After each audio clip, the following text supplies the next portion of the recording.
Hi guys, and welcome back to the intermission. In the last video I did some redesigning of my persona, so I would like to redo some of my art assets like my profile icons, banners and so on. By the time this video goes up I will have switched out all my art assets and usernames to the new ones. In this video I'll just be going over everything I've drawn for the rebranding. And we'll finally get into working on the model, I think, in the next video. I really want to take my time and make sure I do my research and get things right the first time. I don't want to go back too much to fix things. First off is the profile icon, which will be the face of all my accounts.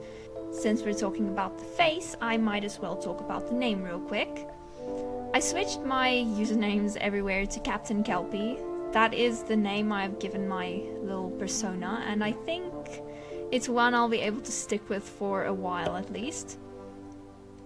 I did intentionally spell the captain wrong though, because I like the alliteration being more visual, if that even makes sense. But that's that, let's get into actually talking about the profile icon. I wanted to create something to obviously show off my persona and the fact that this is an art channel at the same time. I plan to have her face visible as well as both of her hands. I decided that one hand would be holding a stylus to show that she is making art. I tried making a big expression at first but decided to just keep it simple. I was having a hard time with the cat-like mouth I had given her. For the line art, I went in with much thicker lines than I usually do. This will help the lines remain visible since the profile icon will usually only take up a small space and be pretty tiny.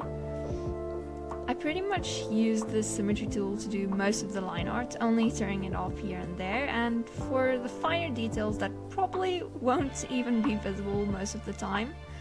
I did put the braids behind her shoulders for this one, just to make the icon less busy with all the overlapping parts.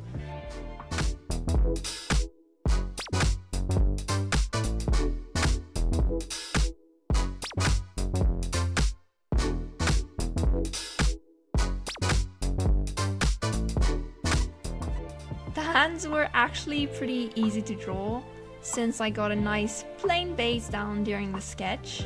The hardest part was figuring out how the nails would look from underneath, like with the angles and stuff.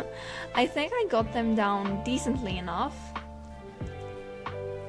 Looking at everything overlapping, it was a little too busy and the second hand looked out of place, so I scrapped it. I did keep the layer just in case, but I didn't end up using it.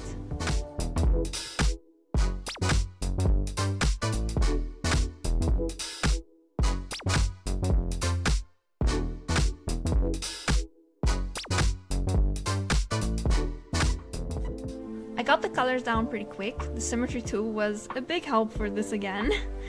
I color everything by hand since the fill bucket has a bit of a hard time filling in narrow spaces between such textured lines. I tried to render similarly to how I did with the character sheet, tried to make it much more painterly.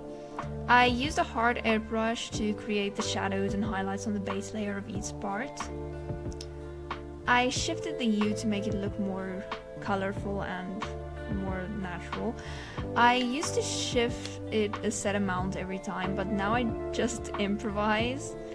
I do like having a set way to do things, but the improvising really helped things look a little better.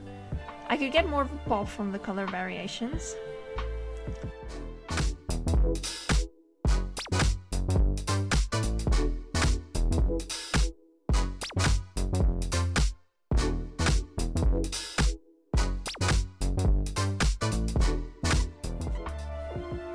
I added some blue that I color picked from the background into the shadows. It's an art tip you often see artists give, and it actually does give a nice depth to the shadows. It was actually really relaxing to render like this, and I think the piece looks a lot more appetizing than usual.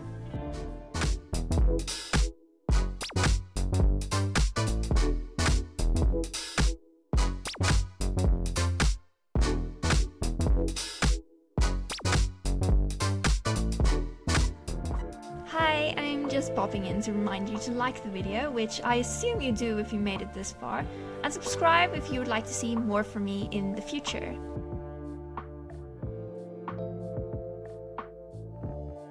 Next up is the banner. This is mostly for YouTube, but there are other places that also have the option of a banner or something of the like I could use the art for.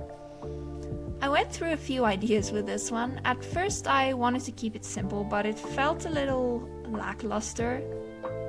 I'll still be using the simple version for certain stuff at least.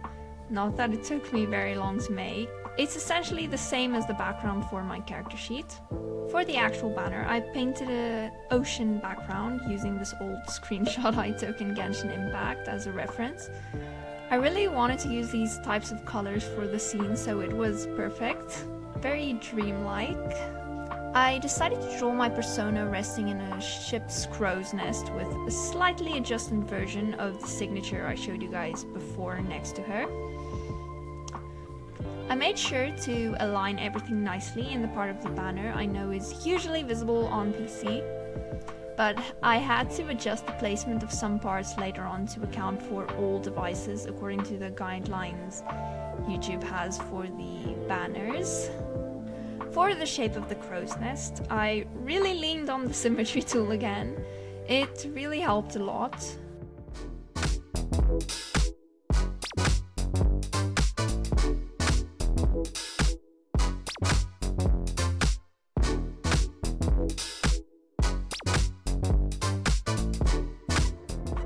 I really wanted a Jolly Roger at the top of the center pole, but failed at drawing a flag.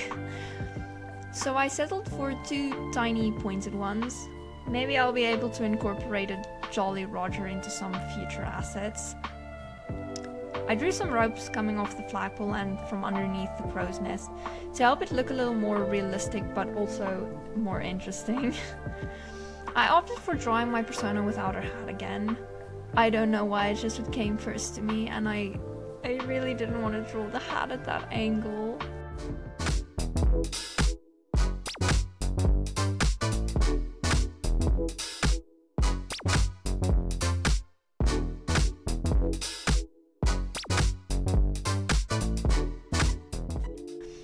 I rendered things more painterly for the banner again. It ended up looking pretty nice. I even added some extra color to the piece with pink glow layer to bring in some highlights and a multiply layer over everything to blend everything together a little better. It also helps everything suit the time of day a bit more. I think my banner turned out pretty nice. It has a very chill and dreamy vibe to it, which is perfect. Next up is making transition clips for my videos. This will include intro, outro, and simple transitions between sections of videos. These will all be animated variations of the banner. All of them are pretty simple and just 3 frames, so they're rough, but I think they'll get the job done. The first major part of the animation was the ocean in the background. I wanted it to have just the tiniest bit of movement. I used the liquify tool to adjust the frames slightly. It did take me a while to get the slight movement I wanted.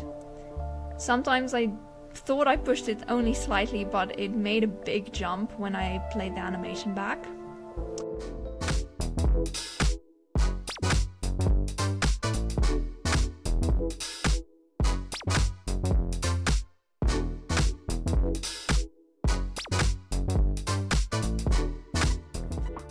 The second major part of the animation are the flags above the crow's nest. This is where I kind of started using motion paths.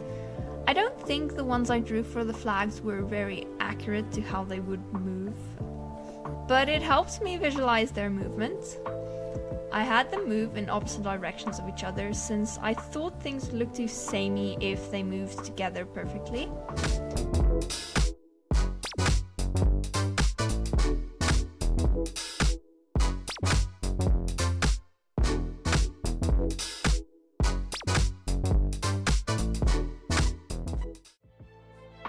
I wanted to add in some movements on the ropes too, but it made things look too busy.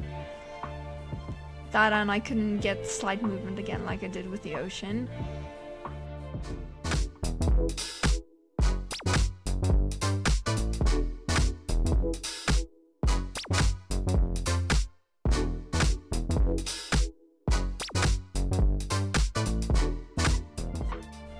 final major part of the animation is my persona, of course.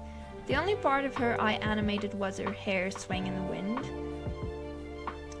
The motion arcs come in useful this time too. I realize now I could have just used a simple line instead of the 8 symbol I was using. The 8 didn't make much sense for something that only has 3 frames. I exported these 3 versions, which I plan to use differently. I think they're all pretty good on their own, but I'm not sure what I'll use which one for yet. This video is a little different than the others. I left in a few breaks between me talking. I might continue doing that since I see a lot of other art YouTubers doing that too. But let me know if you guys prefer less gaps in my yapping. I'm really happy with how these all came out. Thanks so much for watching. I hope to see you again next time. Bye bye!